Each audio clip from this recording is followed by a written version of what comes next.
Okay, let's set the scene. We're in Manchester, England. The year is 1847. Think coal smoke, the noise of industry, but maybe behind a well-appointed door, you hear something else. Muffled crying. It's coming from the home of Margaret Whitmore.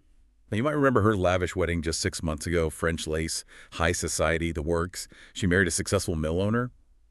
But the reality now, it involves bruises she's trying to hide. That stark contrast between the ideal and the often brutal truth of Victorian marriage, well, that's what we're diving into today. We've gathered quite the range of sources, legal texts, personal diaries, even medical opinions from the time. Our mission isn't to retell the Jane Austen version of romance. It's to really get under the skin of the legal, the physical, the economic reality that marriage meant for women back then. It's crucial right from the start to grasp that Margaret's story, this hypothetical sister of yours, wasn't some isolated tragedy. Her situation was sadly quite typical. The sources really show us a system, legal, social, economic, designed to place women under the complete control of their husbands. Survival, frankly, was often the main goal. Okay, so where do we start to unpack this system? The absolute foundation has to be the law, specifically something called the doctrine of coverture. Exactly. Coverture. In 1847, this was the bedrock of marital law. The moment a woman said, "I do," her legal identity, well, it essentially vanished. It was absorbed into her husband's. Absorbed. That sounds total. We have that famous quote from Sir William Blackstone, the big legal authority of the era, right? We do. He wrote, "The very being or legal existence of the woman is suspended during the marriage." Suspended, not ended, but paused indefinitely, like a clock stopped ticking. Precisely. It sounds temporary, but in practice it meant a complete shutdown of her independent legal rights for as long as the marriage lasted. Margaret Hartwell, the individual, ceased to exist legally when she became Mrs. Charles Whitmore. Right. So let's break that down. What did Margaret actually lose, practically speaking, the moment she got married? Okay, first off, property. Anything she owned before the marriage, maybe an inheritance, jewelry, even her clothes, it all immediately became her husband Charles's property. So he could just sell it without asking her. He could, or spend any income from it. It was his to control, and it goes further. How so? Well, think about earnings. Let's say Margaret was secretly a talented writer and her novel became a hit. The money would go to Charles. Every single penny. Yeah. She had no legal right to her own earnings. Zero economic independence. Wow. And beyond money, what about just basic legal functions? Also gone, she couldn't sign a contract on her own. She couldn't sue someone if they cheated her. Couldn't be sued either, I suppose. Correct, not independently. And she couldn't even write a valid will without her husband's permission. It was an immediate and total transformation from legal person to essentially a legal dependent. Okay, so the law makes her legally invisible and financially dependent. That's staggering. But the control didn't stop there, did it? There's this whole layer of psychological and physical vulnerability. Absolutely. And a key part of that was the deliberate cultivation of ignorance, especially around sex and reproduction. Deliberate ignorance. How do you mean? Well, providing young women with any real information about sex was considered deeply improper, too vulgar. It might taint their purity. So mothers might give these vague, often fearful warnings about wifely duties, but nothing concrete. Nothing about biology or what intimacy actually involved. The idea was that ignorance equaled innocence, which equaled compliance. You found this quote from a memoir written much later, 1892, by Eleanor Glenn. It's quite harrowing. Yes, it really captures the impact of that ignorance. She wrote, "I was as ignorant as a child of 5. I went to my wedding in a state of complete innocence, expecting perhaps to hold hands and receive gentle kisses." And then she says, "When my husband approached me that night, I was so terrified I thought I was dying." And that level of fear and confusion wasn't seen as a failure of education. It was almost expected. It fit neatly with the prevailing medical views about female sexuality. Ah, right. The idea that women weren't really supposed to have sexual feelings. Exactly. You have figures like Dr. William Acton, writing in the 1860s, who stated quite baldly that the majority of women are not very much troubled with sexual feelings of any kind. A good woman was expected to passively submit, to endure perhaps. Any sign of actual desire on her part could be labeled abnormal or hysterical. So if desire was denied and ignorance was cultivated, how did the system deal with the reality of, well, marital rape? Was that even a concept? Legally, no, it simply wasn't recognized. In fact, it was often seen as a contradiction in terms. Why? Because of coverture. Precisely. Under coverture, the husband effectively owned his wife's body. The marriage contract itself was interpreted as her irrevocable consent. Mary Kingsley, the explorer, she put it very bluntly in a private note. She just called marriage legalized rape. Yeah, the courts upheld this. Brutally so. There's a court record from 1854. A Sarah Henderson tried to bring a case against her husband for abuse. The judge threw it out. His ruling stated that by marrying, the wife had given up herself in this kind unto her husband. The contract itself negated any possibility of assault within the marriage. So the very act of marrying stripped her of the right to say no. That was the legal reality. It was the state essentially sanctioning a husband's absolute physical control. Okay, so legally erased, psychologically unprepared, physically vulnerable.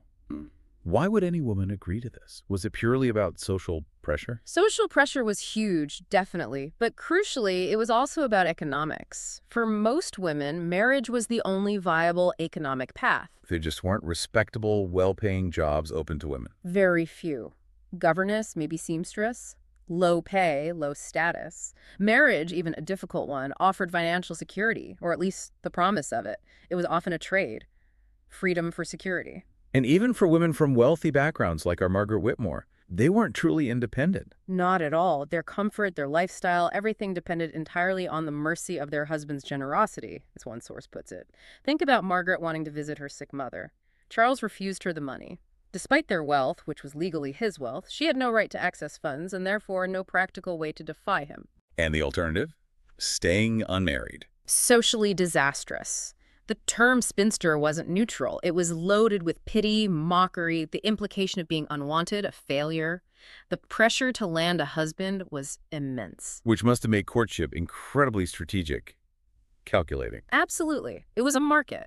Parents openly assess potential sons-in-law based on their financial prospects, their status, their connections. And young women were assessed too, almost like livestock. Beauty, health for childbearing, the size of her dowry. These were key considerations. Character sometimes felt secondary. And what did this transactional approach do to women's own potential, their intellect? It often suppressed it. Take Emma Darwin, Charles Darwin's wife. Before she married, she was known for being intellectually vibrant, played piano seriously, engaged in theological debates. And after marriage? Our sources suggest her own intellectual life became entirely secondary, subordinated to her husband's work. Her world shrank to fit the domestic sphere, supporting his ambitions. So once married, trapped economically, her main role became children. Producing heirs, yes, that was paramount. Fertility was a woman's primary assessed value within marriage. And you see this reflected in demographics. The average married Victorian woman spent a huge portion of her adult life either pregnant or nursing. It was a near constant state. Even Queen Victoria found it draining, didn't she, despite being the symbol of domesticity? She detested pregnancy. She wrote about feeling like a cow or a dog at such moments, which is quite revealing. And it wasn't just draining, it was dangerous. Childbirth itself. Terrifyingly so. We mentioned survival earlier. Maternal mortality rates were high. Something like 1 in every 200 births ended in the mother's death. Every pregnancy was a roll of the dice. On top of the physical burden, you had the medical establishment kind of pathologizing women's experiences, right? This idea of hysteria. Yes, the infamous hysteria supposedly caused by a wandering womb. Basically, any female complaint, physical or emotional, especially anything that challenged domestic norms, could be diagnosed as hysteria. Doctors genuinely believed women's bodies were inherently unstable, ruled by their reproductive organs. And that led to some pretty bizarre treatments, like the rest cure. Dr. Silas Weir Mitchell's rest cure, yeah. Popular from the 1870s onwards. It sounds almost like punishment today. What did it involve? Complete bed rest, often in isolation, no reading, no writing, no stimulating conversation, sometimes even being fed by a nurse. Total passivity was enforced. Why? What was the supposed logic? The perverse logic was that if a woman was nervous or depressed or maybe just intellectually ambitious, her brain must be drawing too much energy away from her uterus. So the cure was to shut down the brain, enforce total helplessness, and hopefully force her back into a submissive domestic state.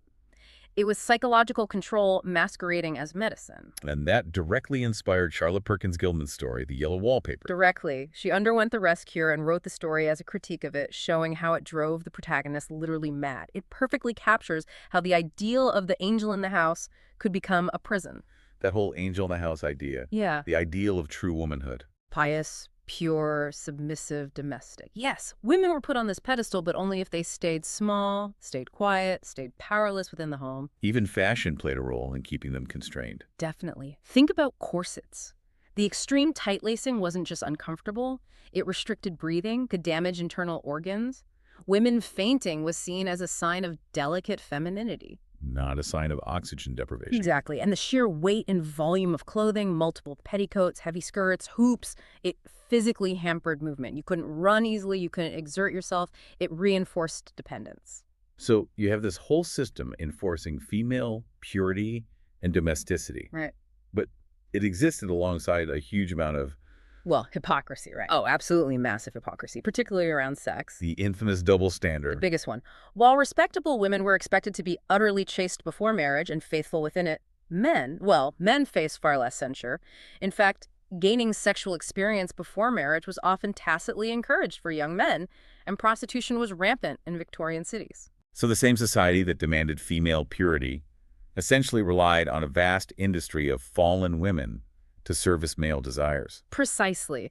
It maintained the fiction of the pure middle-class home by outsourcing male sexuality, condemn female impropriety fiercely while largely tolerating male promiscuity. And if a woman in this suffocating system decided she just couldn't take it anymore, what about divorce? Escape was incredibly difficult. The Matrimonial Causes Act of 1857 did make divorce possible outside of a private act of parliament, which was a step. But heavily biased. Extremely. For a husband to get a divorce, he generally only needed to prove his wife's adultery. Simple as that. And for the wife? She had a much higher bar. She usually had to prove adultery plus something else like extreme cruelty, incest, bigamy, or desertion for 2 years or more. Plus, the cost was astronomical, putting it out of reach for most. And the social stigma, especially for the woman, was catastrophic. It meant ruin. Is the Caroline Norton case a good example of how trapped women were even if they left? A perfect, tragic example. This was back in 1836, even before the 1857 Act. Caroline Norton was a successful writer, married to an abusive man. When she finally left him, he legally prevented her from seeing her children. And because of coverture, he also claimed all the income from her writing.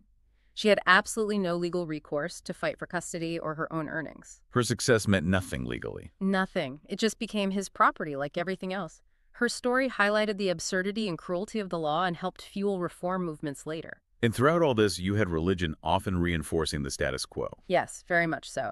Many interpretations of Christian doctrine at the time emphasized woman's God-given role as subordinate to man. Passages about wives submitting to husbands were taken very literally.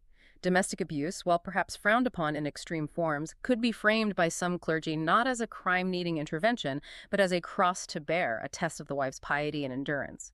It added a layer of divine justification to suffering. It seems overwhelming. Law, money, medicine, society, religion, all aligned against female autonomy. Did women just endure it? Or was there resistance? There was definitely resistance. It often had to be subtle, covert, but it was there. Like Yeah. what? What forms did it take? Well, we've already touched on writing. Women like the Bronte sisters or George Eliot publishing under male pseudonyms. That was a conscious strategy to bypass prejudice and get their work judged on its merits. A way of being heard when the system tried to silence them. Exactly. And then you see things like the rise of spiritualism, seances. It seems odd to us now, maybe. But it gave women a voice. It could. In a trance, channeling a spirit guide, often male a woman, could express opinions, exert influence, or command attention in ways that would be unacceptable in normal domestic life. It was a kind of loophole for female power. Interesting. What about more practical resistance against, say, the constant childbearing? Yes, beneath the surface, there were informal networks. Women sharing knowledge about contraception, however rudimentary or unreliable it might have been at the time. This was highly taboo, defying both church teachings and often medical advice, but it represented a desperate attempt to reclaim some control over their own bodies and reproductive lives. So pulling all these threads together, the picture of Victorian marriage that emerges from these sources isn't accidental cruelty. It feels designed. It was systemic. The legal framework of coverture, the economic dependence, the medical pathologizing, the religious justifications, they all interlocked. They created a structure designed to maintain female subordination. And crucially, this whole system was often subsidized by women's unpaid domestic labor, the running of the household, the raising of children, the emotional support. That work propped up the entire edifice. And the romantic myths that we still sometimes see in movies or books about the era. They serve, intentionally or not, to obscure this much harsher reality. They hide the history of systematic oppression and also the history of that quiet, persistent resistance. So the shift towards marriage being more of a partnership, something based on equality, that wasn't just a natural evolution. Absolutely not inevitable. It was fought for. It took decades of struggle, activism, legal challenges, often led by women who had suffered under the old system, to slowly dismantle coverture and win basic rights regarding property, earnings, custody, and bodily autonomy. The progress we take for granted was hard-won. Which brings us to the end, and maybe a thought for you listening today. We don't live under coverture anymore, obviously. But how much of that underlying Victorian logic, the assumptions about women's roles, the subtle ways female experiences might still be dismissed or pathologized, the economic undervaluing of domestic work, how much of that still echoes? It's worth considering. Think about ongoing debates around things like the gender pay gap, or how women's pain is sometimes treated in medicine, or the pressures around work-life balance, or even the secrecy that still often surrounds domestic abuse. Are we still grappling with the ghosts of 1847? The legacy of defining a woman's worth, primarily through her relationship to the home and to men, that's something to maybe mull over.